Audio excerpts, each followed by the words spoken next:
La vie de ma mère. C'est simple, mais rassurez-vous, je raconterai pas ma vie. Parce que je joue sur les mots, et en jouant sur les mots, je vais m'intéresser à ceux que je rencontre. Ça sera les avis de ma mère.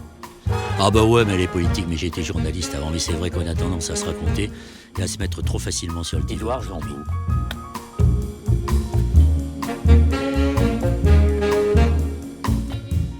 Édouard Zambo, bonjour. Vous êtes journaliste spécialiste des questions urbaines et sociales. Mais à l'inverse d'Éric Zemmour, avec qui vous partagez les mêmes initiales, vous n'en parlez pas de la même manière. Pendant 15 ans, vous avez travaillé sur RFI, puis France Inter, sur lequel vous avez produit Périphérie, qui n'est pas une émission sur le trafic du périph' parisien, mais une émission qui donne la parole à celles et ceux qui vivent en banlieue. En 2017, vous êtes viré de France Inter et vous lancez Périphérie.fr, qui n'est pas un site sur les allitérations en F et en R, mais un site de podcast qui donne la parole à celles et ceux qui vivent en banlieue. Après donc avoir été ZEP pour Zambo Édouard producteur, vous créez la ZEP pour la zone d'expression prioritaire, une association par laquelle vous organisez des ateliers d'écriture dans les quartiers populaires, et j'imagine que c'est pour que celles et ceux qui vivent en banlieue prennent la parole. Vous avez réalisé plusieurs documentaires avec votre frère Stanislas et vous dites « Nos films montrent des Zambos qui n'ont rien perdu de leur dignité. Et nous, on aime les Zambos. Alors, Édouard, bienvenue. On espère que vous allez vous sentir comme à la maison de la radio. » Voilà pour la présentation de Mathieu. Bonjour Édouard, merci d'avoir accepté notre invitation. Je vous ai invité parce que, entre autres, vous venez de publier un recueil de textes tout à fait passionnant aux éditions Les Petits Matins, qui s'appelle Vie majuscule. On va y revenir longuement, puisqu'il s'agit de tout un travail d'atelier d'écriture mené avec des personnes de milieux, disons, modestes, ou en tout cas très proches de la pauvreté, qui sont bien souvent invisibles, et en tout cas très stigmatisés par la presse traditionnelle. Comme l'a dit Mathieu dans son introduction, ça fait longtemps que vous vous intéressez aux invisibles. Qu'est-ce qui vous a conduit à non pas à vous pencher, parce que ce n'est pas du tout cette attitude qui est la vôtre, mais qu'est-ce qui vous a conduit à vouloir donner un autre regard de ce monde ? Très prosaïquement, un constat journalistique. Je me suis dit, dans les années 80, à la fin des années 90, qu'il y avait un enjeu de société et que ce qui permettait de coudre ou de recoudre un tissu social, c'était ces marges, ces périphéries. J'ai eu la chance de rencontrer à ce moment-là une structure un peu alternative qui s'appelait la Fondation 93, qui était un centre de culture scientifique et technique dirigé par un monsieur très, très rigolo qui s'appelle Alain Beretetsky, et qui avait pour projet d'essayer de développer ils appelaient ça des projets médias, ils ne savaient pas trop ce qu'ils voulaient mettre dedans. Et puis voilà, cheminant, on a commencé à imaginer qu'il fallait essayer de construire un accompagnement à la narration avec c'était les collégiens, les lycéens de Seine-Saint-Denis. Et donc, on a monté de manière assez expérimentale les premiers ateliers d'écriture en 1997 au lycée Alfred Nobel de Clichy-sous-Bois, avec cette structure. Et puis progressivement, effectivement, moi à ce moment-là, ma spécialité était plutôt le conflit israélo-palestinien. Et puis j'ai glissé petit à petit à travailler sur les quartiers populaires. Et puis globalement sur ce qu'on pourrait appeler les insiders ou les... Enfin, voilà, la société se renouvelle finalement par ces nouveaux arrivés, par ces nouveaux entrants, et c'est ça que j'ai eu envie d'interroger, mais avec un diagnostic journalistique au début. Ça n'est pas une vengeance. Je ne suis pas issu des quartiers populaires, je suis un enfant de la bourgeoisie, j'ai eu une enfance très privilégiée, j'ai pas de revanche sociale, ou j'ai pas de justice à rendre. J'ai simplement eu l'intuition dans les années 97 qu'il y avait journalistiquement un matériau très, très intéressant là-dessus, et rétrospectivement, j'ai l'impression que je ne m'étais pas totalement trompé.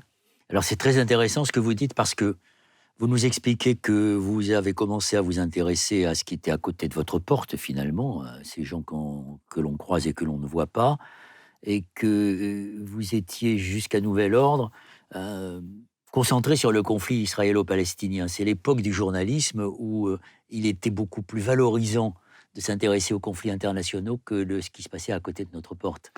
Disons que le conflit israélo-palestinien, c'est ce qui m'a mené au journalisme, très clairement, puisque Malheureusement, ils sont plus là, mais ils s'en sont souvenus longtemps. Mes parents ont eu comme cadeau de mes 18 ans le fait que je leur ai annoncé que je partais tout seul au Proche-Orient, et y compris pour aller voir ce qui se passait à Gaza.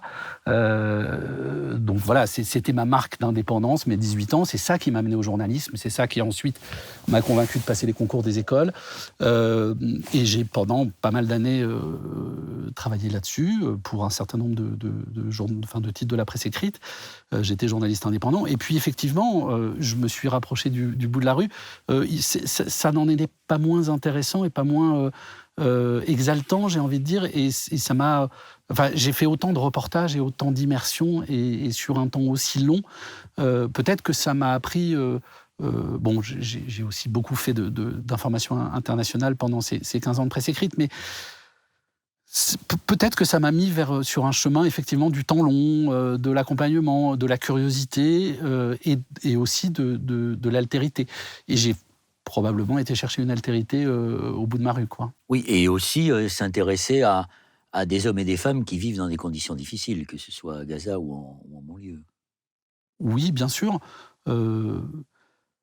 Mais des gens qui...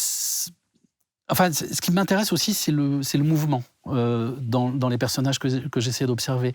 C'est-à-dire que personne n'est jamais figé. Et j'ai eu la chance de travailler sur le conflit israélo-palestinien dans une période qui est 1989, mes 18 ans, la première fois que j'y vais. Et j'ai eu, par exemple, moi je suis diplômé de l'école de journalisme en 1993. J'ai eu la chance de raconter les accords d'Oslo pour Europe 1. En septembre 1993, j'étais là-bas, quoi. Donc j'ai eu la chance de raconter cette séquence historique dans un moment où elle était en mouvement et porteuse d'optimisme, ce qui n'est pas forcément le cas aujourd'hui, quoi. Malheureusement. Alors on va revenir à ce que vous nous expliquiez au début, puisqu'au fond, quand on vous écoute bien, ce que vous recherchez, c'est la qualité c'est la question du récit. Comment on raconte la manière d'être au monde. En fait, c'est ça que vous recherchez. Oui, enfin, en fait, oui, je recherche ça et j'essaye d'y apporter un souci qui est que il faut, je pense, dans notre responsabilité de journaliste, essayer d'avoir la volonté de rétablir une forme d'équité médiatique. Que si on met tout le monde sur la scène médiatique, comme elle s'appelle, sans essayer de rééquilibrer la valeur de la parole, on ne fait que figer des situations de départ. Et qu'il y a des gens qui maîtrisent les codes, qui ont l'habitude, qui ont l'instruction, qui ont toutes les armes pour prendre toute la place et briller sur cette scène-là, et d'autres personnes qui n'ont pas forcément ces outils-là. Et qu'effectivement, j'ai essayé de me soucier, et notamment dans le travail que j'ai fait dans les quartiers populaires, de comment est-ce que ce récit-là acquiert la même qualité, la même valeur qu'un autre récit. Parce que ça n'a que... Enfin, ça a peu d'intérêt de projeter sur la scène médiatique des gens en sachant déjà qu'ils sont cantonnés et prisonniers d'un rôle. C'est même d'ailleurs une sorte de mépris que de le faire. Oui, enfin en tout cas, c'est une situation figée.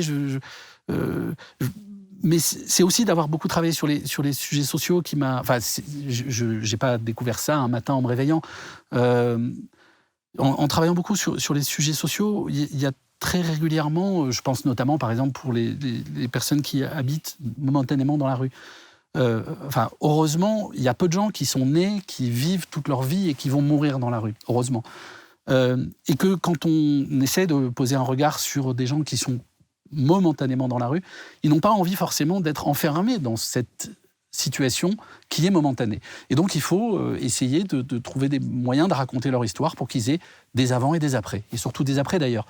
Cette capacité de projection, c'est quand même une très grande injustice d'en être privé dans un récit, quoi. De la même manière qu'un chômeur ne se complaît pas dans le chômage, voilà. Contrairement à ce que laissent croire certains politiques. Voilà, on n'est pas chômeur de naissance, quoi. C'est un moment.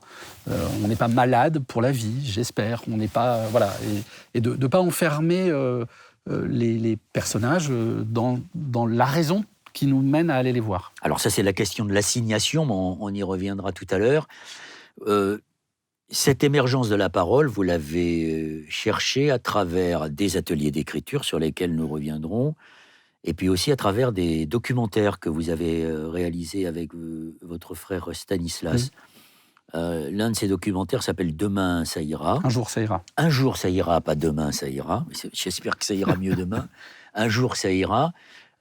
C'est aussi un film sur des ateliers d'écriture que vous aviez organisés. On va regarder, en quelque sorte, la bande-annonce de ce documentaire que vous avez réalisé en quelle année ? Qui est sorti au cinéma en 2018. Déjà, rien que le teaser, comme pour parler notre langage de la profession, il est passionnant. On regarde. Il est bizarre ce centre. À l'entrée, il y a écrit CHU. C'est pour centre d'hébergement d'urgence. Notre métier, c'est de raconter des histoires. Et avec vous, notre projet, c'est de vous aider à raconter l'histoire. Et ces histoires, on va les publier dans le journal. Dans quel journal ? Dans ce journal-là, Libération. Pour de vrai. Le but du jeu, c'est que ça soit une histoire que vous avez envie de raconter. Je transporte ma vie en valise. Mais comme c'est lourd de déménager, j'ai appris à vivre léger. C'est ça être un serial déménageur. Il y a environ 50 personnes supplémentaires qui sont arrivées à pied, que nous n'allons pas pouvoir loger. Mon couloir, c'est un voyage dans le monde. À gauche de ma chambre, il y a des Afghans et à droite des Soudans. Ils sont toujours joyeux, alors qu'il y a la guerre chez eux et que souvent ils ont laissé toute leur famille. Alors, on va déménager et on a trouvé un lieu qui peut nous accueillir, mais peut-être que tout le monde n'ira pas. Si je m'établis, c'est que je risque pas la vie, parce qu'au fond, je sais qu'il n'y a que de la folie. T'es contente de ce que t'as écrit ? On dirait même pas c'est moi qui ai écrit. Maintenant, c'est réussi, parce qu'au fond, j'ai pas de mousse. Sœur de sang, avez-vous vu le déhanchement magique de mon corps blanc, mes yeux limpides et mes pas frénétiques. Sœur de sang, mais qui l'eût cru que même moi, je cheat.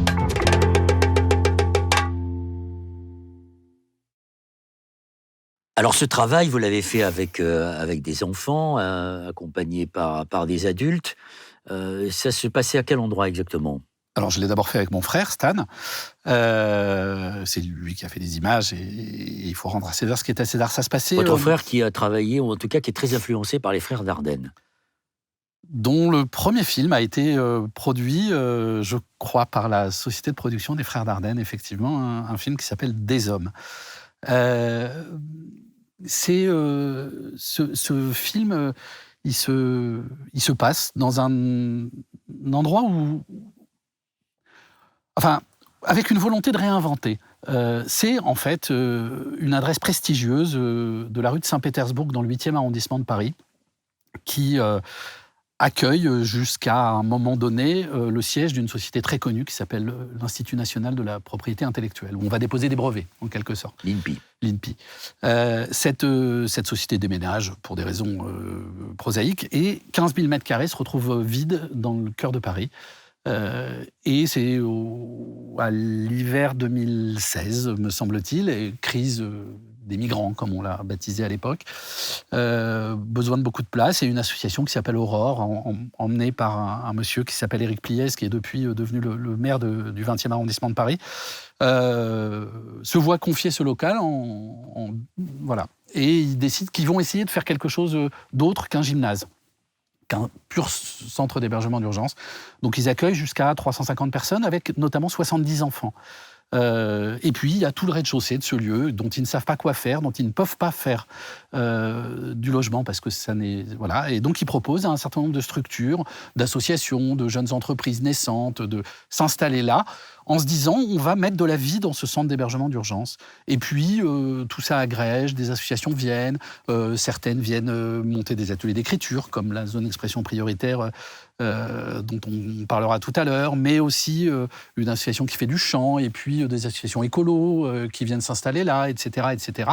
Et donc, ça crée une sorte d'émulation de cet endroit qui est à la fois un centre d'hébergement d'urgence, avec une nuée d'enfants qui jouent dans tous les couloirs, très majestueux en plus, parce que c'est un lieu très avec une chapelle, une ancienne chapelle.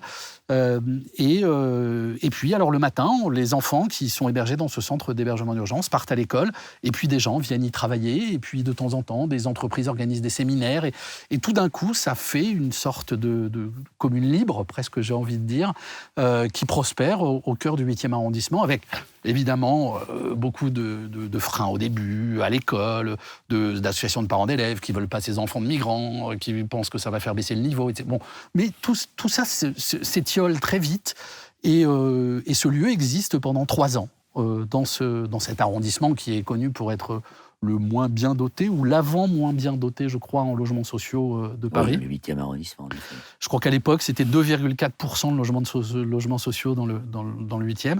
Voilà, et pendant 3 ans, ce lieu fleurit, prospère, jusqu'à permettre d'inventer un modèle qui se reproduira à très grande échelle avec une autre expérience beaucoup plus médiatisée et beaucoup plus connue qui s'est appelée Les Grands Voisins. Les Grands Voisins, dans un ancien hôpital. Voilà, l'ancien hôpital Saint-Vincent-de-Paul du 14e arrondissement de Paris. Voilà. Donc, et on a passé avec Stan 3 ans, presque 3 ans, à accompagner la vie quotidienne et à essayer de raconter ça à travers le parcours de 2 adolescents, et 2 adolescents qui évidemment s'inscrivent dans un dispositif, dans un processus d'écriture, c'est-à-dire qu'ils se racontent eux-mêmes et qu'on les accompagne avec tous les dispositifs qui étaient là à côté de nous pour qu'ils soient les narrateurs, et on en revient à la question de la narration, de cet épisode, de ce moment de leur vie où ils se retrouvent hébergés dans un centre d'hébergement d'urgence. Mais 3 ans, c'est beaucoup, c'est une tranche de vie passée avec eux. Ouais. Alors, pas 3 ans avec tout le monde, parce que un centre d'hébergement d'urgence, et c'était aussi la difficulté de ce film, c'est que on ne pouvait pas souhaiter mieux aux personnages du film qu'ils nous quittent. Et pourtant, on avait besoin d'eux pour continuer le film. Mais de manière très régulière, effectivement, il y avait des familles qui obtenaient un relogement, qui obtenaient un appartement. Et donc, soit on avait quelque chose avec eux qui faisait sens dans le film, soit ils disparaissaient du film. Oui, la gratification, c'était de les voir partir, en fait. Bien sûr, on se réjouissait de voir notre film parfois s'étioler, quoi. Est-ce que vous avez gardé des relations avec ces 2 adolescents ? Est-ce que vous les voyez toujours ? Vous savez ce qu'ils sont devenus ? Oui, je sais ce qu'ils sont devenus. JB a eu son bac l'année dernière. Ange, j'ai beaucoup moins de relations aujourd'hui, mais de proche en proche, on a des nouvelles. Voilà. Alors, vous avez réalisé un autre film sur le même principe, mais cette fois-ci, il s'agissait de familles en très grande difficulté qui avaient choisi ou qu'on avait poussé, d'une certaine manière, en les accompagnant, à s'expatrier, d'une certaine manière, à Aurillac. Oui, c'était... Une expérience intéressante aussi. Ouais, sous un angle différent. C'était une sorte de déclinaison de l'allégorie de se dire que, pas au soleil, parce que je ne sais pas si Aurillac, que la misère serait moins dure. Mais effectivement, je veux dire, c'était le constat de départ, c'était de se dire qu'avec les minima sociaux et un RSA, on survit à peine à Paris. Et qu'avec le même accompagnement social, on peut s'en sortir à Aurillac, ne serait-ce que parce qu'à Aurillac, pour quelques dizaines d'euros, une fois que les APL sont intervenus, on peut se loger de manière digne. Et donc, il y avait tout ce dispositif, mais ça n'était pas qu'un dispositif logement, parce que c'était un accompagnement vers le travail, etc. Et effectivement, c'était encore une fois un projet associatif qui consistait à proposer à des personnes qui étaient en très grande difficulté à la rue à Paris, de dire on va vous accompagner, si vous voulez, avec un droit de refus et un droit de retrait pendant toute la durée de ce dispositif. Et on a suivi donc les 4 premiers personnages. Une famille, 2 familles et 2 individus isolés dans cette progression, l'installation vers un nouvel environnement. Les 2 familles sont restées à Aurillac, se sont installées, y ont fait leur vie. Il y avait notamment dans la famille d'un journaliste réfugié politique sri-lankais qui était là avec donc le papa, la maman et leur fils, Sakoun, qui a eu 21 ans avant-hier. Voilà, ils habitaient chez des marchands de sommeil, en face de la mairie de Puteaux, la ville la plus riche d'Île-de-France. le loyer de leur endroit qui était totalement insalubre, l'humidité suintait au mur leur coûtait plus que ce qu'ils gagnaient. C'était voilà, ils étaient dans un enfer. Et ils ont eu un 3 pièces à Aurillac. Sakoun est parti à l'école, sa maman a suivi une formation, son papa, qui avait beaucoup de talent photographique, a développé une activité de photographe, a continué à pouvoir s'impliquer dans les réseaux de l'opposition sri-lankaise, enfin des journalistes expatriés. Voilà, et je ne les ai pas vus depuis un moment, mais les réseaux sociaux font que j'ai effectivement envoyé il y a 3 jours un message d'anniversaire à Sakoun. J'avais oublié que c'était son anniversaire, mais je l'ai vu apparaître sur les réseaux sociaux, donc voilà. Alors ce sont autant de preuves que lorsqu'on accueille, je pense en particulier aux Sri Lankais, qu'on accueille des étrangers ou que l'on s'intéresse à ceux que l'on ne voit pas, c'est la preuve que dès qu'on commence à mettre en place un certain nombre d'outils, il y a toutes les chances que ça fonctionne, même si ça ne marche pas à chaque fois. Ce qui est intéressant dans ce documentaire que vous aviez appelé « Les clés dans la poche », les clés dans la poche, oui. Et quand on regarde ce qui se passe aujourd'hui, il y a d'un côté des gens plutôt nantis, en tout cas de classe sociale relativement aisée, qui font le choix de quitter Paris et de quitter la ville pour aller s'installer à la campagne. C'est un mouvement qui est très développé aujourd'hui.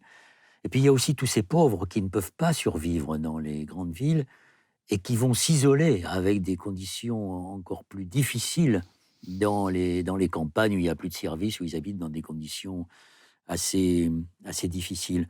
Et donc c'est ce que vous avez fait il y a quelques années était une sorte de préfiguration de ce qui se passe aujourd'hui. Alors moi j'ai rien fait, je me suis contenté de le raconter. Est-ce que vous avez suivi, pardon? Il y a des associations dont c'est le métier qui savent le faire. Moi j'ai pas les compétences. Il y avait, enfin si vous voulez, moi la seule chose que j'ai faite, c'est que j'ai décidé que cette histoire méritait, que j'avais envie d'y consacrer encore une fois pas loin de 2 ans. Mais pourquoi justement? Qu'elle était significative. Voilà, parce qu'elle disait et politique. Voilà, elle disait quelque chose d'une piste, de quelque chose qui pouvait être expérimenté et qui faisait sens. D'ailleurs, ce dispositif, bon, il n'a pas pris l'ampleur qu'il aurait pu avoir, mais nous, on a raconté l'histoire des quatre premiers. Ce qui a permis de comprendre que, par exemple, ce dispositif ne fonctionnait pas pour des gens isolés. Parce qu'il n'était pas en mesure d'offrir la sociabilité nécessaire, quoi. Enfin, en tout cas, avec les 2 personnes, les 2 messieurs qui s'étaient portés volontaires et qui ont finalement jamais tissé un lien. Donc, ils se sont... Bon, alors, ils habitaient dans des conditions moins indignes, moins inconfortables. Oui, mais l'isolement était toujours le même. Mais l'isolement, donc, plus important. Voilà, un des 2 a refusé d'aller s'installer à Aurillac avant le début. Et l'autre, Stéphane, a passé 2 ans. Et c'est pas rien, 2 ans dans une vie. Il a passé 2 ans. Et puis, à un moment, il a repris la route parce qu'il fallait qu'il reprenne la route. Mais il y avait effectivement, dans ce dispositif, le fait qu'avec un accompagnement vers l'emploi, un accompagnement vers la sociabilité, un logement digne, on reconstruit quelque chose et qu'il n'y a pas de fatalité. C'est ça aussi qui est intéressant.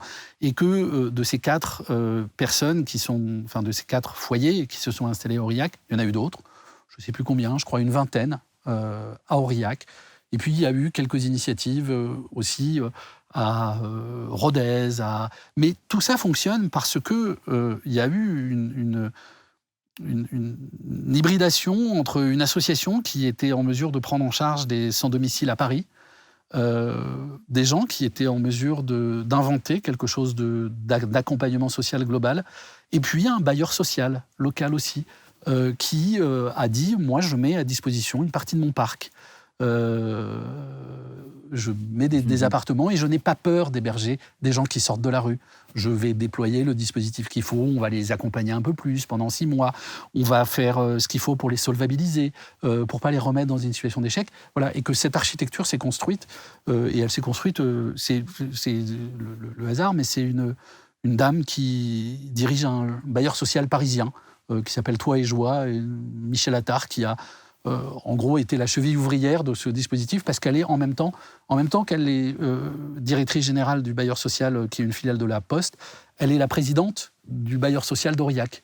Et donc, elle a pu faire le pont entre ces 2 territoires et entre ces deux bailleurs. Voilà, c'est souvent des hasards et souvent des gens qui font ça. Oui, ce sont à la fois des hasards avec des gens qui s'impliquent et qui considèrent que créer du lien social, c'est un plus pour la société, pour notre équilibre. Mais c'est aussi la preuve que ça ne coûte pas un pognon de dingue, comme disent certains, que c'est investir quand on met à la disposition de ces gens qui sont en rupture des outils comme les régies de quartier, on va en parler tout à l'heure, et comme toutes ces associations de suivi. Je crois que le surcoût de la réparation du monde. Oui, et puis le surcoût, si on veut avoir une vision purement comptable, est proche du zéro absolu. Voilà, la vraie question qui était légitime, c'était de la part du département du Cantal de dire attention, il ne faut pas transférer le coût du RSA des Parisiens vers le département du Cantal. Donc il fallait trouver un mode de transfert, mais ça c'est de la cuisine, j'ai envie de dire. Mais voilà, je pense que même en termes médicaux, on a fait de très grosses économies sur ces familles parce que ça coûte beaucoup moins cher d'habiter dans un appartement en termes de santé que d'habiter dans la rue. Globalement, tout le monde, à peu près, enfin tout le monde, sont rentrés dans des activités économiques, donc on générait de l'argent. Donc là, finalement, les minima sociaux n'ont plus eu besoin d'être versés. C'est des paris de moyen terme. Voilà, je ne crois pas, alors je ne suis pas spécialiste et puis je n'ai pas fait le bilan à 10 ans, mais je crois même qu'à un moment, il y a eu le précédent ministre du Logement et de la Cohésion des Territoires, mais qui était d'Aurillac d'ailleurs, Jacques Mézard, a voulu essayer de déployer ce dispositif de manière plus importante, donc c'est que ça devait avoir une utilité et pas forcément coûter un pognon de dingue. Non, ça ne coûte pas un pognon de dingue et ça construit une communauté de destin tout de même. Voilà, et puis même si ça coûte un peu de pognon, on peut le mettre là-dessus aussi. Exactement. Ça vaut mieux que, par exemple, investir 20 milliards d'euros dans l'aide à Air France sans contrepartie sociale et écologique. Je n'y connais rien dans l'aérien, donc je ne me prononcerai pas là-dessus. Mais... Alors, troisième aspect, France Inter, où vous avez pendant plusieurs années, de 2005 à 2017, je crois. Oui, c'est 13 ans. Animé une émission qui s'appelait Périphérie. C'était exactement le même esprit. Et comment se fait-il que cette émission n'existe plus aujourd'hui sur Inter? Alors, d'abord, c'était quoi exactement Périphérie? C'était la même chose que ce que vous avez fait avec votre frère et les documentaires? Alors, c'était avant, puisque les documentaires sont postérieurs à ce travail sur France Inter.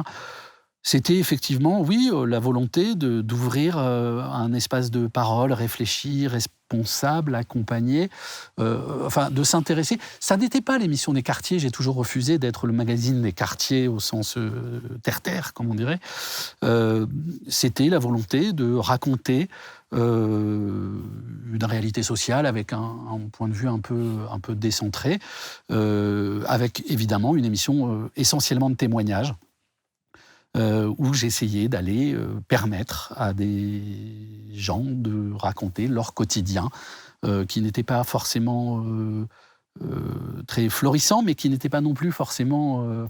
j'ai essayé de raconter beaucoup d'initiatives, j'ai essayé de raconter beaucoup de petites choses. J'ai essayé, en fait, de déceler ce qui... J'aime bien l'idée du bas bruit, de la manière... des choses qui s'inventent à bas bruit, qui s'élaborent dans des coins et qui font sens, et donc de m'intéresser à ces...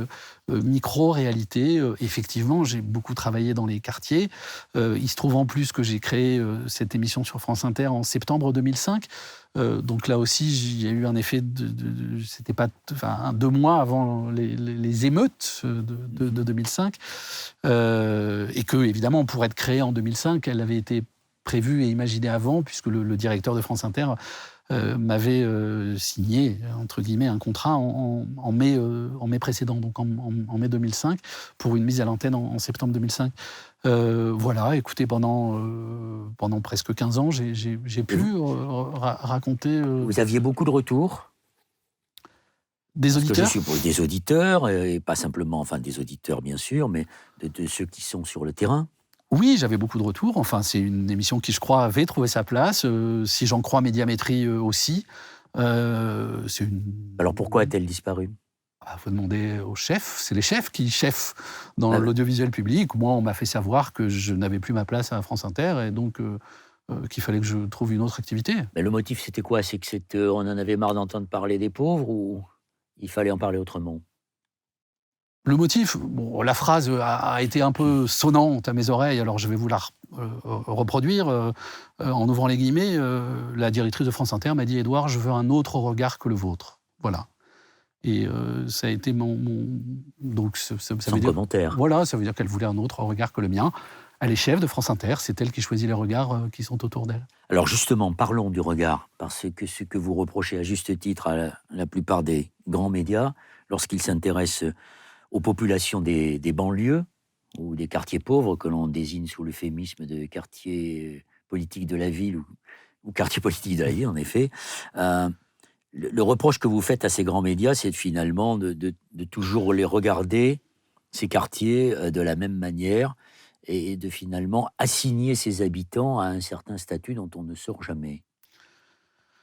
Alors, oui, je pense qu'on a construit autour de la représentation des quartiers populaires et de la pauvreté de manière générale, et puis de ce qu'on appelle aujourd'hui, dans un doux euphémisme, les publics empêchés. On a construit une sorte de grammaire, alors qui est extrêmement vrai pour les quartiers populaires, c'est-à-dire surtout une grammaire visuelle, c'est surtout vrai pour le traitement de l'audiovisuel, enfin de la télévision. Il y a une sorte de to-do list, de cases à cocher quand on veut faire un sujet banlieue, sinon on ne fait pas un sujet banlieue. Et le problème, c'est que sur ces sujets-là, malheureusement, et c'est pas les journalistes, parce qu'individuellement, les journalistes ont envie de... Enfin, moi, je connais peu de journalistes qui n'ont pas envie de passer plus de temps, qui n'ont pas envie de se donner du mal, qui n'ont pas envie... Enfin, individuellement, mais qu'il y a une sorte de force d'inertie, de quelque chose de conformisme, qui fait qu'un un reportage banlieue, ça doit être construit de telle ou telle manière. Et donc, forcément, on raconte toujours la même chose, et on cantonne toujours les gens dans leur rôle. Et puis avec aussi un certain nombre de travers qui font que, globalement, un sujet banlieue, ça se tourne à partir de 10h du matin, dans un quartier d'où les travailleurs sont partis. Donc forcément, on rate une grosse partie de la population. Et que je pense que la première obligation des journalistes, c'est de s'inscrire dans un rythme, dans un écosystème, comme on dirait aujourd'hui, pour prendre un mot à la mode. Mais il faut s'interroger sur l'écosystème du milieu dans lequel on se projette et pas vouloir que le milieu soit conforme à l'écosystème des journalistes. Et effectivement, je veux dire, on a l'habitude d'avoir des gens qui sont disponibles, d'aller voir des chefs d'entreprise à 10h, à 11h, des gens qui... Mais quand on veut aller faire un sujet qui est un sujet ancré dans une géographie, il faut se poser la question de comment vit cette géographie. Et que souvent, on est un peu à contre-temps dans la manière dont on raconte ces quartiers. Donc il faudrait s'inscrire dans des cycles. Oui, ça veut dire qu'on ne peut pas se contenter d'un reportage qui commence à 10h le matin et qui est prêt au journal de 20h le soir. Ça donne une image totalement tronquée de ce qu'est la réalité sociale. Bah oui, la réalité sociale, alors c'est plus vrai aujourd'hui parce que le tramway est arrivé à Clichy-sous-Bois, mais moi je me souviens d'avoir fait un reportage sur le bus, le 622 ou le 621, je ne me souviens plus, qui était le seul bus qui à l'époque, il y a plus de 10 ans maintenant, désenclavé Clichy-sous-Bois, et le bus de 6 ans moins le quart, je crois, ou 5h28, je ne me souviens plus, enfin mes souvenirs sont... Et ben ce bus, c'était tous les travailleurs qui partaient de Clichy pour aller nettoyer les bureaux de la Défense, par exemple. Toutes les mamans voilà. Et il était 5h28 et le quartier se vidait. Et effectivement, on y voyait autre chose en termes de présence dans l'emploi, de contraintes à l'emploi, d'engagement, de courage, de dignité, que à 17h quand on venait y acheter une barrette de shit, quoi. Si j'ai bien compris, vous partagez cette idée selon laquelle la majeure partie des journalistes, pas tous, bien sûr, portent un regard de classe finalement sur cette catégorie de la population française. Des journalistes, je ne sais pas, des médias, oui. J'ai la chance d'être enseignant temporaire dans une des écoles reconnues par la profession. Je vois des jeunes gens intéressants, curieux, de bonne qualité. Après, c'est la normalisation, l'industrialisation, le conformisme, la flemme, le ceci, enfin plein de choses qui interviennent.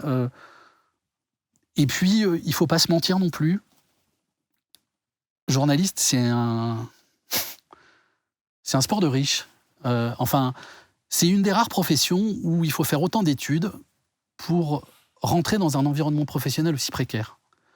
Donc, ça veut dire que il faut vraiment avoir beaucoup de courage, beaucoup de chance pour pouvoir rentrer dans cette... En gros, on fait un bac plus 5, voire un bac plus 6, voire un bac plus 5, plus un bac plus 2, parce que les écoles de journalisme sont 2 ans d'études, pour lesquelles il faut maintenant, aujourd'hui, avoir minimum un bac plus 3 ou 4, 3 pour y entrer. C'est un master 2.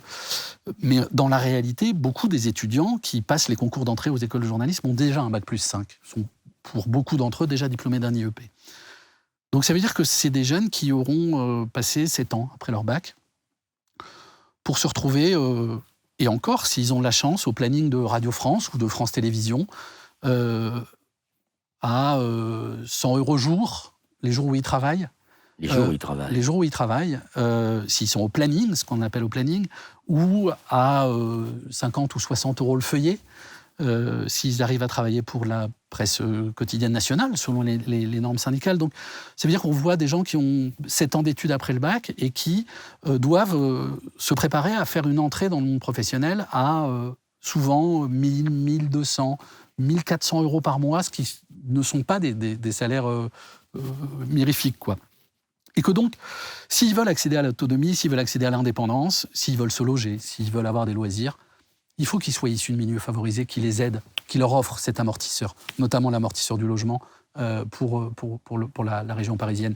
Donc forcément, l'entrée dans le monde journalistique est quand même, et on le voit sociologiquement, réservée à des enfants de classe privilégiée. Un petit peu comme à l'Assemblée nationale, où il y a simplement 1% d'ouvriers dans l'hémicycle. Oui, mais tous les députés ont le même salaire et il est supérieur à celui des journalistes. Oui, c'est vrai. Ça dépend desquels. Il y a des journalistes qui ont des salaires bien plus élevés que les députés. Parce que dans le journalisme aussi, il y a des classes. Il y a l'aristocratie, il y a les petits bourgeois, et puis il y a les OS, comme ceux que vous venez de décrire et qui ont pourtant des diplômes et qui ont des bacs plus 5 ou plus 6. Et c'est souvent eux qui ont la conscience professionnelle la plus chevillée au corps.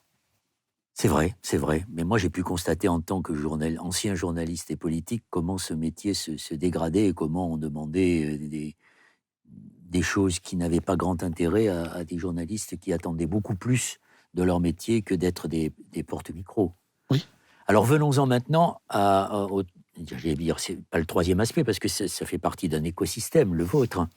C'est votre zone d'expression prioritaire et le travail que vous avez fait avec ces ateliers d'écriture et qui a donné vie majuscule.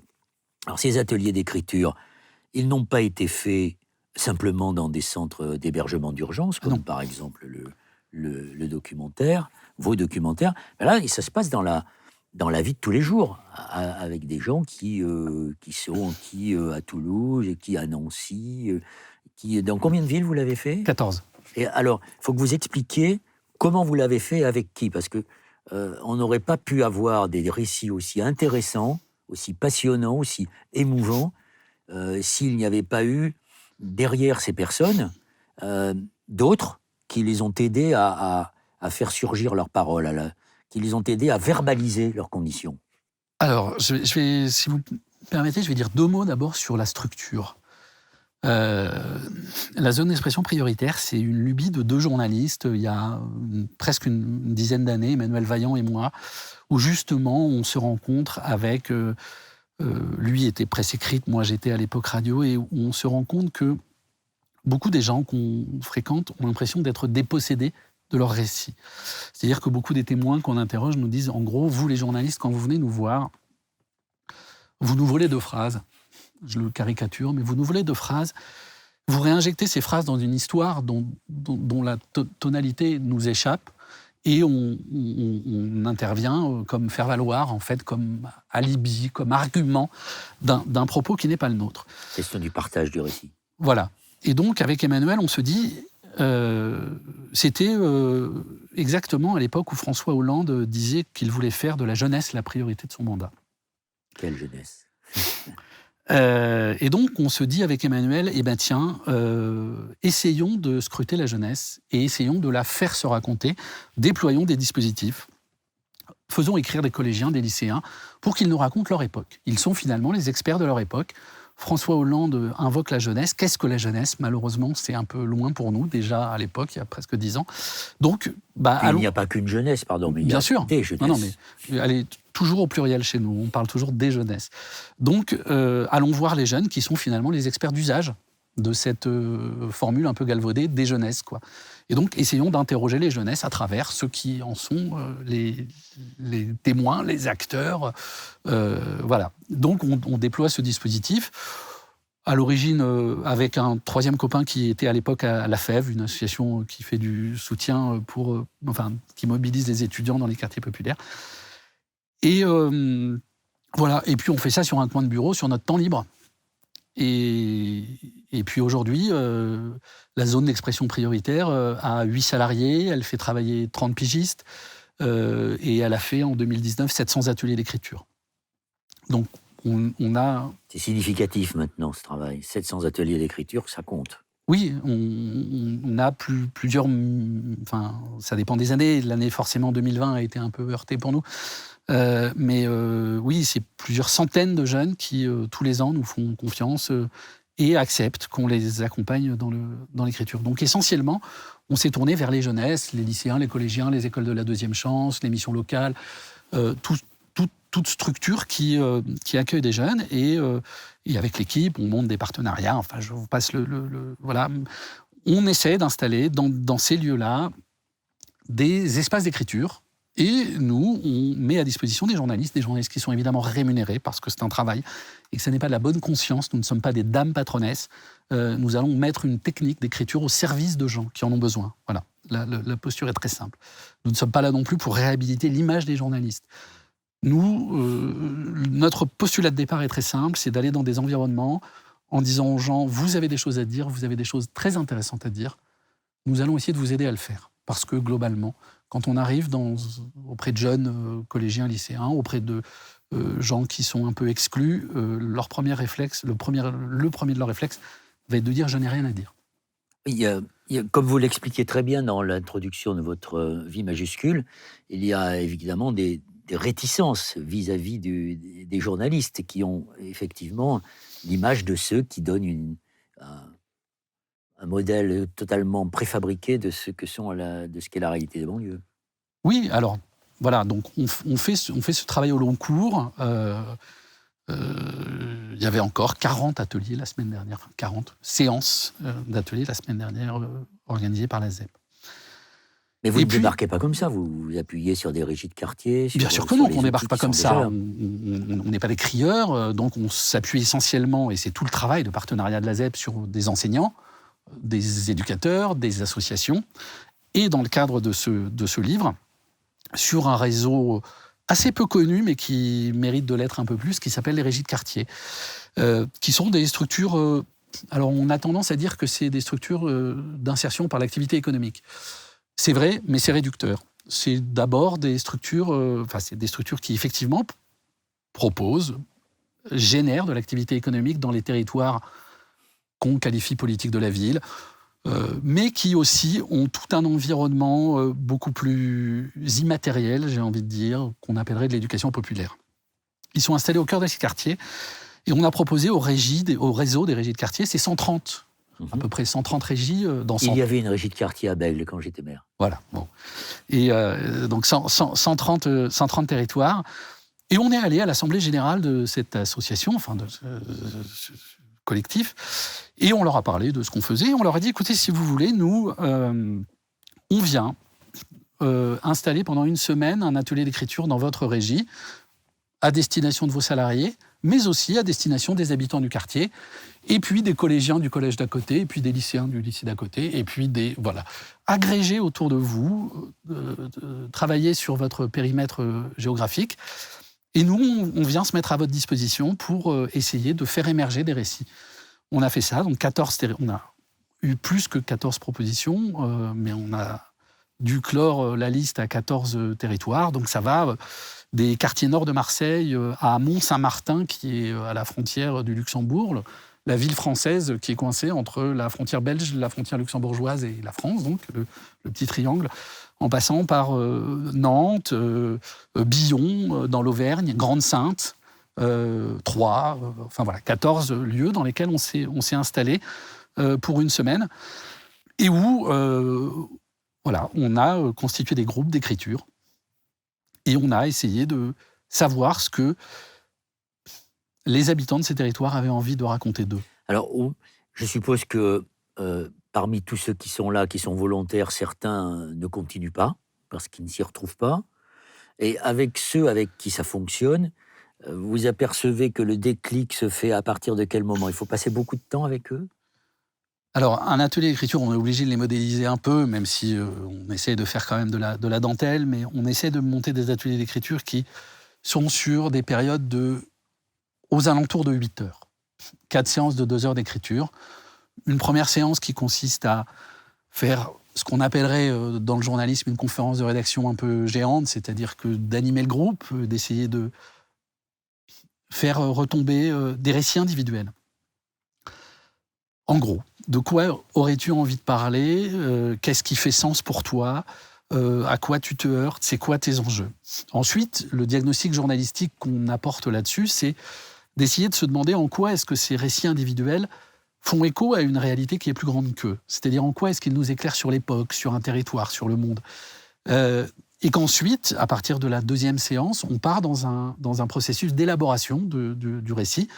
Nous, notre parti pris, c'est de dire qu'on veut essayer d'accompagner des gens à écrire à la première personne. C'est un récit personnel, mais un récit personnel dont on espère qu'il aura un écho plus grand. En gros, si vous voulez, pour le résumer, on a tendance à dire aux gens,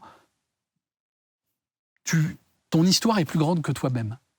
Voilà, tu es porteur d'une histoire qui, alors, par exemple, tes problèmes ton histoire de bus qui ne dessert pas ton quartier, il parle évidemment de ton bus qui ne dessert pas ton quartier, mais il parle de la question de la mobilité. Il parle de l'inégalité que nous avons pour accéder, par exemple, à des équipements culturels, etc. Donc, comment est-ce qu'on peut raconter cette histoire pour que, effectivement, à travers ton récit, elle nous éclaire sur ce que c'est que la réalité d'un enclavé? Voilà. Alors, par exemple, alors c'est vrai que ça recouvre tout le champ. Hein. C'est aussi bien la question des mobilités que la question du travail. Bien sûr.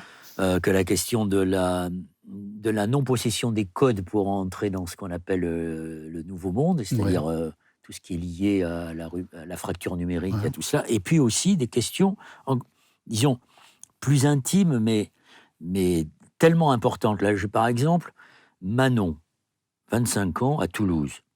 Son texte est intitulé « Se faire accepter par les personnes qui nous ont créés ». J'en donne quelques extraits. Elle écrit « Le problème, c'est moi. Je ne suis pas normale, je dois être malade, mais qu'est-ce que mes parents ont fait pour que je sois comme ça? Je n'y peux rien, cette fille me plaît. Elle a un joli visage, une peau de bébé.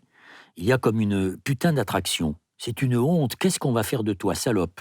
Mais ressentir des sentiments aussi purs et innocents que l'amour, qu'est-ce qu'il peut y avoir de mal à ça? » Plus loin, elle dit « Il m'aura fallu presque 10 ans pour comprendre que les parents peuvent être nocifs à l'épanouissement de leur enfant.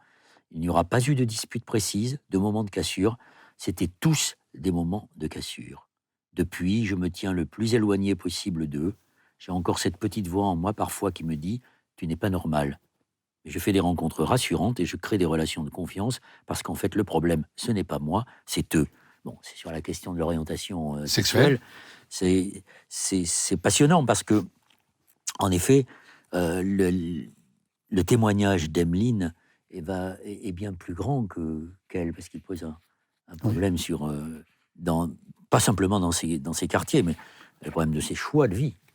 Là, alors, pour ce travail... On ne prendre que cet exemple. Hein. Oui, pour ce travail, vie majuscule, donc avec les régies de quartier, on s'est retrouvés dans un moment extrêmement bizarre parce qu'on a eu envie, en fait, l'intention journalistique, c'était les Gilets jaunes, forcément.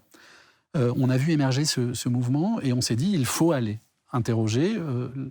Alors, on a voulu effectivement ne pas aller vers la précarité, c'est-à-dire qu'on a voulu vraiment le point de départ, et c'est aussi pour ça qu'on a voulu s'associer avec les régies de quartier, c'est-à-dire, on s'est dit, on va travailler sur, entre guillemets, excusez-moi la métaphore, sur la ligne de flottaison.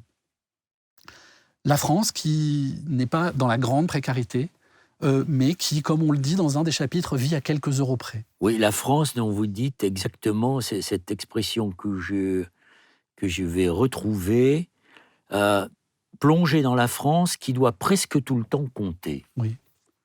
Et donc, on a voulu travailler sur cette ligne de flottaison. Et on est parti donc au mois d'octobre 2019 dans ce marathon d'écriture. Et puis, et en fait, ce livre, l'écriture des textes s'est achevée à la veille du premier confinement. Oui, donc il faut bien préciser qu'il ne s'agit pas d'une plongée dans le monde des pauvres, mais d'une plongée dans le monde d'une France qui est aujourd'hui majoritaire, de cette France dont on a dit qu'elle ne confondait pas la fin du monde et la fin du mois. Voilà, de la France des gens... Alors, je ne sais pas si elle est majoritaire, de la France des gens modestes, mais pas précaires, si vous voulez. 90% des gens qui ont participé à ce livre ont un logement, ont un travail, ont un véhicule, ont des enfants scolarisés ou sont scolarisés pour les jeunes qui sont... Enfin, on n'est pas dans la grande précarité. Voilà. Si vous voulez, on n'a pas fait écrire des gens sans domicile. Voilà. C'est un reflet de la France d'aujourd'hui, la France majoritaire. Voilà, de la France ouvrière, on pourrait dire. Ouais. Quoi. Et on se rend compte que... Alors, on a voulu essayer de faire émerger ces récits parce que, à la suite des Gilets jaunes, enfin, on s'est dit, il y a quand même un grand cri d'abord, une grande demande de respect, qui me paraît être... Alors là, on est dans l'immatériel, mais c'est pas négligeable. Et de reconnaissance. Voilà. Et puis ensuite, un cri, un appel au secours du « Attention, la corde est tendue à bloc, là, on ne peut plus ». Et effectivement, on se rend compte que chez beaucoup et on l'a vu avec les ondes de choc du confinement, c'est-à-dire que... on se rend compte que beaucoup de familles sont à 50 € de l'accident industriel. Voilà. Ce que vous dites, se casser une dent ou avoir un problème avec sa voiture, ça devient un accident industriel pour la famille. Mais oui, ça veut dire que aller chez le dentiste avec une prothèse, ça veut dire que fatalement, le mois prochain, il va falloir demander un retard de loyer. Donc, on va se retrouver endetté vis-à-vis de son bailleur, en espérant que ce soit un bailleur social, qui soit effectivement beaucoup plus compréhensible, etc.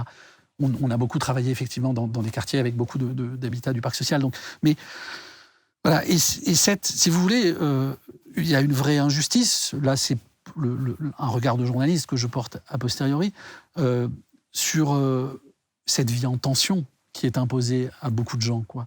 On a, vous, moi, la possibilité d'être beaucoup plus détendu dans nos vies, de lever le pied en quelque sorte, quoi, de respirer, d'avoir le nez au vent. Et là, on s'est rendu compte quand même au fur et à mesure de ces 14 semaines, 14 territoires qui sont pas les mêmes géographiquement, et que ce qui était la ligne directrice, c'était quand même qu'on avait en face de nous des gens qui étaient en tension économique. Alors après, des gens, vous avez vu ce livre avec ça n'enlève rien à l'optimisme, ça n'enlève rien à la projection, ça n'enlève rien à plein de choses, mais qu'il y a quand même ce poids le précis. C'est de vivre sur une ligne de crête. C'est fatigant de vivre sur une ligne de crête. C'est même épuisant. Et ce que vous dites, c'est très intéressant parce que vous avez fait cette série d'ateliers d'écriture jusqu'au début du premier confinement. Et je lisais récemment dans le journal Le Monde une très belle enquête intitulée « La faucheuse des inégalités », qui concernait la ville de Bondy. Papier de Luc Bronner. Qui est un reportage très intéressant qui montre comment la pandémie accélère encore un petit peu plus, tend encore un petit peu plus ce fil qui est déjà à la limite de la rupture dans les milieux que vous avez... auxquels vous êtes intéressé, parce que ce sont ceux-là qui sont dans le reportage de Luc Bronner. Ce que décrit très bien Luc, c'est c'est effectivement, j'ai presque envie de dire la sismologie, quoi, de l'onde de choc, la tectonique des plaques de cette pandémie, qui effectivement, et c'est très bien dit.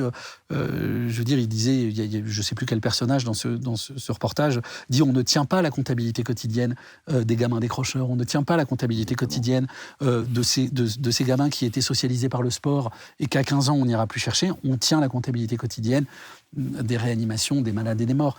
Mais que ça rejoint tout à fait ce dont on parlait tout à l'heure, Noël, c'est les signaux faibles. Mais que les signaux faibles, quand ils se propagent, finissent par faire sens. Oui, d'ailleurs. Et c'est cette volonté, finalement, d'essayer, et la ZEP est un outil de ça, parce que ça reste, et j'insiste beaucoup là-dessus, un projet journalistique, ça n'est pas un projet éducatif ou un projet socio-éducatif, ou c'est un projet journalistique. On a, d'ailleurs, la ZEP est reconnue par la Commission de la Carte comme un média. Les salariés de la ZEP qui sont journalistes sont titulaires de la carte de presse. Nous publions tous les mois une double page dans Libération, qui est le partenaire historique de la ZEP. Libération a trouvé il y a maintenant 5 ans opportun de nous ouvrir une double page tous les mois pour que ces paroles trouvent une place. Et que tout d'un coup, c'est ça aussi l'enjeu, c'est que ces paroles qui sont des paroles à bas bruit que nous allons recueillir au plus près du terrain, dans une classe de collège, dans un lycée de Noisy-le-Sec, de Bobigny ou de Marseille ou de Toulouse, tout d'un coup, trouvent aussi la légitimité d'une exposition dans un grand quotidien de la presse nationale. Et que ça, c'est important, parce qu'il y a aussi cette reconnaissance de la valeur du témoignage. Ce que tu as à dire est intéressant et intéresse des gens. La preuve, Libération publie, Ouest France, le plus grand quotidien français, publie une fois par mois une pleine page des récits qui sont générés par la ZEP. Donc Combini, le HuffPost, enfin je ne peux pas citer tous les partenaires, mais beaucoup de médias se sont rendus compte que voilà, ça prouve la valeur, enfin la teneur journalistique. Ces récits disent de leur époque. Mais alors moi, ce que je me dis, c'est que vu la fragilité de cette couche sociale de la société qui est très importante, on peut s'attendre à des moments très très douloureux une fois que la pandémie sera terminée. On se dit qu'en fait, ces ateliers d'écriture, ils auraient eu encore plus d'importance pendant la pandémie et pendant le confinement, si on avait pu les autoriser. Ils auraient permis d'éviter quelques décrocheurs, ou en tout cas de garder non pas un semblant, mais de garder un minimum d'échange et de solidarité, de compréhension des difficultés des uns et des autres. Alors, on a essayé de faire quelques ateliers en visio. C'est très difficile. Mais c'est pas la même chose. C'est pas la même chose. Pour maintenir ce lien. Après, il ne faut pas non plus se mentir. On est des narrateurs, on n'est pas des médecins. Et effectivement, si on avait pu le faire, ça aurait été probablement très bien. Mais on ne change pas le monde, on le raconte, quoi. Alors... Vous n'êtes pas des médecins, mais enfin, vous aidez quand même un certain nombre de gens à verbaliser leur non, mais situation. je pense que ça a un intérêt. Si je ne pensais pas que ça avait un intérêt, je ne le ferais pas. C'est un peu d'énergie. Mais... Et effectivement, je veux dire, des gens nous... En fait, si vous voulez, je pense que ce qui est vraiment intéressant et important dans ce dispositif, c'est que on crée un précédent. On crée un précédent, c'est-à-dire qu'on relégitime des gens dans le fait de se raconter eux-mêmes. C'est quand même une très grande des injustices aussi, de ne pas se sentir légitime à se raconter soi-même. Et puis, ça donne lieu à plein de choses, à plein d'effets en cascade. Je me souviens d'un boulot qu'avait fait Alexandre Jardin à l'époque sur un programme qui s'appelait 1000 mots. Il s'était rendu compte que les mineurs qui étaient incarcérés en prison, ils maîtrisaient en moyenne 300 mots. Et que donc, il avait déployé un dispositif pour leur permettre d'acquérir 1000 mots. Parce qu'en fait, à 300 mots, on ne peut pas désamorcer un conflit. Voilà. Donc c'est la violence qui se substitue à l'explication. Oui. Voilà. Et ce dispositif était intéressant. Alors nous, on n'est pas du tout sur la prévention de la délinquance ou de la violence. Ça n'est pas du tout ça. Mais exister dans le monde, pour reprendre votre formule du début, exister dans le monde, c'est quand même avoir le droit de se raconter, avoir le droit à la narration, reprendre le pouvoir sur soi, sur sa propre histoire, c'est être capable de la raconter. Et voilà. Et que à travers on a pu faire une tournée de promotion de ce livre au moment où il est sorti. Et donc, on a évidemment fait des signatures. Et ce sont les gens qui ont fait les textes qui sont venus faire les signatures. C'est pas nous, quoi. Et c'était mais vraiment merveilleux de retrouver, quelques mois plus tard, des gens que je pense notamment à Nancy, où il y a eu une très belle signature. Et de retrouver, c'est moi qui avais animé les ateliers de Nancy, donc c'est pour ça que je raconte des gens qui avaient commencé cette semaine dans la maison du quartier, dans un quartier en rénovation urbaine, dans la banlieue de Nancy, à Laxou, et qui étaient vraiment, j'ai rien à dire, ça va pas être capable, ça fait 15 ans que j'ai pas tenu un crayon, enfin on était parti quand même sur cette posture-là. Et quelques mois plus tard, de se retrouver dans les salons d'honneur du conseil départemental de Meurthe-et-Moselle avec ces auteurs qui avaient leurs livres. Voilà, ils ont écrit leurs livres, ils ont dans leur bibliothèque leurs livres.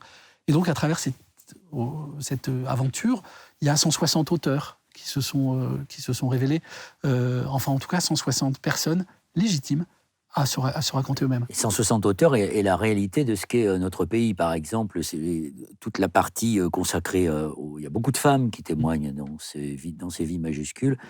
C'est là qu'on s'aperçoit que pour beaucoup, c'est vraiment la double peine, à la fois l'assignation au foyer, l'absence de travail, les violences faites aux femmes. Et là encore, c'est plus grand que leur témoignage. Les violences sexistes sont quelque chose qui, moi, m'éberlue par leur fréquence, quoi. Que ce soit chez des adolescentes de 16 ou 17 ans ou des dames la fréquence, la récurrence de récits qui font appel à des moments de sexisme crasse, je ne sais pas comment on dit, à la violence la plus... mais enfin, c'est terrifiant comme constat. Là aussi, je veux dire, cet outil ZEP est un moyen de poser à plein d'endroits des thermomètres. De découvrir la réalité de ce que c'est. Et là, je vois, on est en train de faire toute une série de projets d'ateliers radio dans des lycées. Il n'y a pas une classe où il n'y a pas au moins 3 adolescentes qui veulent nous faire des textes sur les violences sexuées dans l'espace public. C'est hallucinant comme cette chose, ce comportement prospère, j'ai l'impression, partout, quoi. Si l'on parle par exemple de la condition des femmes, des violences sexuelles et de l'assignation, cette phrase d'une jeune femme de 22 ans, « Mon père, lors d'un repas de famille, racontait que personne ne voulait acheter ses alarmes alors qu'apparemment des vols avaient eu lieu récemment. D'après lui, les coupables sont arabes, car pour lui, tous les arabes sont des voleurs. J'avais 16 ans. Un mois après, je rentrais en première au lycée. J'ai dû attendre mes 18 ans pour m'émanciper, couper le contact, quitter la Lorraine et surtout m'éloigner de ce bain de sexisme, de racisme et d'homophobie, m'éloigner de mon père. » C'est terrible, ça. Bon, il ne faut pas non plus penser que toutes les familles sont sûr. Réactionnaires, racistes et sexistes. Surtout pas, ce serait là encore un cliché de plus et un regard de classe. Et on n'a pas que des récits de cette nature-là. Effectivement, les deux que vous choisissez renvoient à ça, mais c'est... Et c'est... Je vais faire une petite pirouette, mais encore une fois, pourquoi est-ce qu'on défend ce projet d'écriture ? Parce que c'est un projet qu'on considère, alors là, c'est au-delà du journalisme et au-delà de tout ça, c'est un projet de citoyen. S'écrire, c'est aussi s'émanciper, c'est la première façon de s'émanciper. Et c'est aussi ça qu'on voit à travers ces textes. Alors là, vous avez choisi deux jeunes filles de 22 et 25 ans. Qui se sont émancipées par rapport à leur situation. Qui se sont émancipées. Mais il y a aussi dans ce livre des récits d'adolescents. Notamment, je me souviens en Auvergne de 2 jeunes adolescentes de 14-15 ans qui étaient aussi sur des questions d'identité sexuelle d'une autre manière, beaucoup plus infantile. Et puis, ça va, le plus vieux des contributeurs à ce livre a 82 ans, je crois. Voilà, donc on a essayé on est sorti là pour une fois de notre spécificité jeunesse sur ce projet-là. Mais effectivement, là, écrire, ça rend libre. C'est un des moyens de se rendre libre. Et c'est ça aussi qu'on veut essayer de véhiculer à travers à travers les dispositifs. Et on se rend compte, je veux dire, vous avez choisi de prendre des témoignages qui sont plus des témoignages sur l'intime. Est-ce que vous, Noël, vous seriez d'accord, demain, pour aller raconter à un tiers, et pour le rendre public, des histoires d'une intimité? Ce serait très difficile, voilà. Je pense que je refuserais, oui. Voilà, donc il y a, on décèle de manière permanente cette volonté d'être entendu, cette envie et ce courage aussi. Parce que là, on est sur des questions d'intimité, et effectivement, on n'a pas forcément envie. Et là, on en revient peut-être aussi à des constructions sociales, de se raconter dans son intimité, mais on n'a pas forcément non plus envie de se raconter dans son travail, s'il est un peu dégradé. Je me souviens d'un monsieur, pareil, à Marseille, où on avait décidé de raconter, parce que notre raison d'être présent en tant que journaliste, c'est d'essayer de trouver quelquefois, quand on le peut, des ficelles d'écriture, des partis pris, des champs lexicaux, voilà, d'essayer d'apporter un peu de technique. Et on avait décidé finalement, parce qu'il me racontait sa carrière. Sa carrière, c'était, je ne sais plus, on avait fait le compte, je crois que c'était 27 emplois précaires qui s'étaient succédés. 27 emplois précaires, et dont finalement lui-même me disait la ligne de cohérence, la ligne de continuité entre ces 27 emplois précaires, c'était globalement, il avait ramassé les poubelles des autres, quoi. Et donc on avait décidé d'essayer d'élaborer un parti pris d'écriture qui racontait par le menu. C'est pas forcément très valorisant, on n'a pas forcément très envie, et pourtant, ce texte, moi, plus d'un an plus tard, me parle de ce qu'il raconte, de ce qu'il éclaire. Et puis aussi sur la capacité et comment est-ce qu'à travers ce parcours professionnel, ce monsieur avait construit un parcours qui a été, je me souviens, il avait signé 2 fois. Il a signé 2 fois un CDI dans sa vie. Évidemment, 2 fois, ils ont été interrompus. Mais ces 2 moments, il y a eu 2 moments dans sa vie comme ça, où tout d'un coup, 2 moments de droit à la projection. Et c'est ça aussi qu'on essayait de raconter. Oui, de la même manière que quand vous dites... il y a aussi des belles histoires dans ces vies majuscules, comme celle de Gwenaëlle, qui a 45 ans, qui habitait à Nantes, qui a passé un brevet de professionnel agricole et qui maintenant s'épanouit dans ce qu'elle voulait, le maraîchage bio, et contribue à nourrir les gens. Alors, vous n'êtes pas sociologue. Non. Et vous nous prévenez que vous ne l'êtes pas.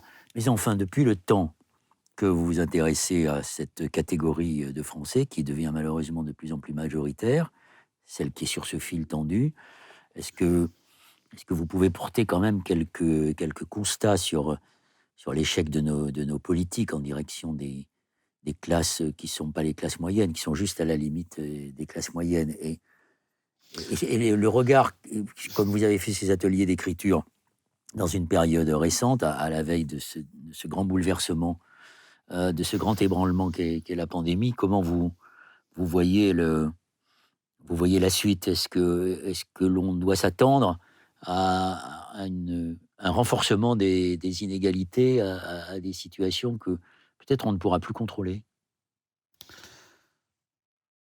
Je suis ni sociologue, ni prospectionniste, ni politique. Prospectiviste, pardon, voilà. Ni politique. Il y a une chose qui, moi, me paraît... c'est difficile comment dire, c'est difficile de poser un diagnostic sur une politique publique, parce qu'on peut aussi se dire et qu'arriverait-il si elle n'existait pas? Donc enfin voilà, on peut toujours voir le verre à moitié plein, à moitié vide. Ça devient très vite de la rhétorique, en fait, finalement, l'évaluation. Mais enfin, il y a quand même eu des décisions qui ont été prises, des polices de proximité qui ont disparu, des outils associatifs qui ont aussi disparu et qui étaient des éléments structurants de la vie sociale. Bien sûr. De manière générale, ce dont j'ai l'impression, c'est que cette frange de la population à la lisière, sur la ligne de flottaison, voilà, se sent globalement de plus en plus méprisée. Depuis, je dirais, au minimum 3 quinquennats. Voilà. Et que de plus en plus, la revendication au respect minimum me paraît forte. J'ai l'impression aussi que nous sommes passés... Alors, c'est un peu contradictoire avec l'idée du gilet jaune, mais d'une colère revendicative, d'une colère qui se voyait comme légitime. C'est-à-dire que moi, je me souviens, au début des années 2000, ça m'arrivait d'avoir des gens qui, quand je me baladais dans un quartier, qui me hélaient en me disant « venez voir comment on vit, je veux raconter ». Et qu'aujourd'hui, il y a quelque chose de plus rentré, d'une colère plus froide. Alors après, de savoir comment est-ce qu'elle va exploser, je ne sais pas. On l'a vu peut-être. Il y a eu les Gilets jaunes, qui a été un premier épisode. Peut-être que les Gilets jaunes, quelque chose hors de contrôle. En fait, je pense qu'une grande partie de la population de ce pays est au bord de l'épuisement. Donc, l'épuisement, ça génère soit du renoncement, soit de la colère, enfin, soit de la barbarie, peut-être même. Donc je suis effectivement socialement très inquiet sur la manière dont le pacte social se construit. Et puis, voilà, et là c'est un point de vue plus politique. Il n'est pas possible de continuer à assister à une telle indécence affichée, revendiquée de la part d'une part de la population qui est toujours plus nantie, qui n'en a jamais assez, et qui en plus, je veux dire, à ça rajoute la morgue, la prétention, la mauvaise éducation, j'ai presque envie de dire, quoi. Voilà, c'est vraiment une façon de se comporter qui est scandaleusement provocatrice, quoi. Et que ça, c'est pas... C'est une forme de séparatisme de leur part, de la part de ces ultras. Évidemment que c'est une forme de séparatisme, mais enfin, alors là, c'est pas moi. Hein, les ghettos, ils se sont jamais construits par le bas. Hein. C'est une légende, ça. Enfin, le principal et le premier des ghettos, enfin, les Pinsons de Charlot l'ont raconté mieux et plus que moi, mais on est plus dans une logique de ghetto à la Villa Montmorency, où habitent Nicolas Sarkozy, Vincent Bolloré et je ne sais pas qui d'autre. Eux, ils ont choisi d'habiter ensemble. Ils ont choisi, il y a une porte au bout de la rue, et on n'y entre pas comme on veut. C'est un ghetto. Les gens de Clichy-sous-Bois, ils ne peuvent pas habiter à la Villa Montmorency, ils ne peuvent pas habiter avenue Mozart, ils ne peuvent pas habiter à Porte d'Auteuil, ils ne peuvent pas habiter au Pré-Saint-Gervais, ils ne peuvent pas habiter à Montreuil, ils vont habiter à Sarcelles ou à Clichy-sous-Bois. C'est facile de parler des ghettos quand c'est un ghetto par défaut, quoi. Enfin, non, quand on habite dans ce qui est transformé en ghetto, c'est parce qu'on ne peut habiter nulle part ailleurs. D'ailleurs, on le voit très bien. La mobilité résidentielle, pour prendre un mot un peu technique, dans les quartiers d'habitat populaire les plus précaires, c'est à peu près 20%. C'est-à-dire que tous les ans, à peu près 1/5 de la population bouge. Et forcément, je veux dire, on regarde, et c'est aussi là aussi une très grande erreur des politiques, enfin une très grande erreur, je ne sais pas si c'est une erreur ou une volonté, mais voilà, on dit ouais, tout cet argent qu'on déverse sur les quartiers, ces milliards qui ne servent à rien. Mais c'est pas vrai, parce que on regarde ces quartiers comme s'ils étaient figés. Or, ils ne sont pas figés. Tous les ans, à Grigny, il y a 20% de Grigny 2 qui va bouger pour aller ailleurs, et qui va être remplacé par 20% d'entrants. Et que donc, ces quartiers ne sont pas des NAS. Ils sont des corps vivants, ce sont des corps vivants. Oui, et puis ils ne sont pas des NAS, ils sont des SAS. Et forcément, et malheureusement, vu que la société se précarise, les gens qui arrivent sont encore plus pauvres que ceux qui partent.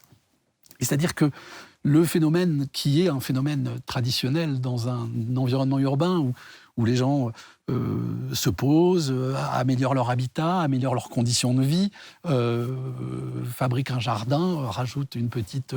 voilà, enfin s'installent. Et donc, quelque part, un effet d'entraînement sur leur quartier. Là, non. En fait, très souvent, quand on peut faire mieux, on va le faire ailleurs. Vous pensez que ce public-là dont vous parlez, cette catégorie de Français, c'est un terreau formidable pour l'extrême droite et pour les régimes autoritaires? Ou est-ce qu'ils ont encore, dans leur épuisement, dans leur fatigue, la capacité de discernement entre les marchands d'illusions et ceux qui pourraient les aider à sortir de leurs conditions? Enfin, je vais vous répondre. Je pense que Vincent Bolloré est beaucoup plus dangereux pour favoriser l'extrême droite que les milieux populaires. On fantasme sur le vote populaire. Évidemment, il y a des votes populaires, mais il y a des votes populaires pour le Front National. Mais qui fait la courte échelle au Front National ? Qui met un outil industriel au service de cette propagande? Qui instille dans la société... Il faut du pouvoir pour avoir des leviers. Ou des leviers pour avoir du pouvoir. Donc, je veux dire, le vote, qu'au final, les catégories populaires finissent par voter pour l'extrême droite. Peut-être. Mais pour quelle raison l'ont-elles fait? Quel est le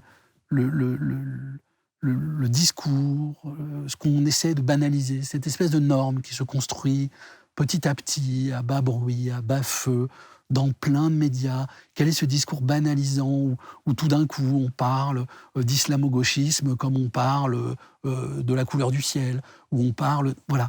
Je pense, et on en revient aux mots, le glissement sémantique qui s'est opéré, le glissement du champ lexical qui s'est opéré dans la parole publique depuis quelques années, fait beaucoup plus pour la banalisation des idées d'extrême droite que l'éventuel danger des classes populaires à ce sujet-là. On dit que les mots n'ont pas de sens, mais qu'ils n'ont que les usages. Voilà. Vous venez d'en apporter la démonstration pendant notre entretien. Je rappelle ce livre que vous avez dirigé, Vie majuscule, coordonné. C'est un résultat d'atelier d'écriture avec des textes passionnants. C'est en tout cas un très bel autoportrait de la France des périphéries, comme l'indique le sous-titre. Merci beaucoup, Édouard Zambeau. Et une longue vie à la zone d'expression prioritaire et à son travail formidable. Merci, Noël.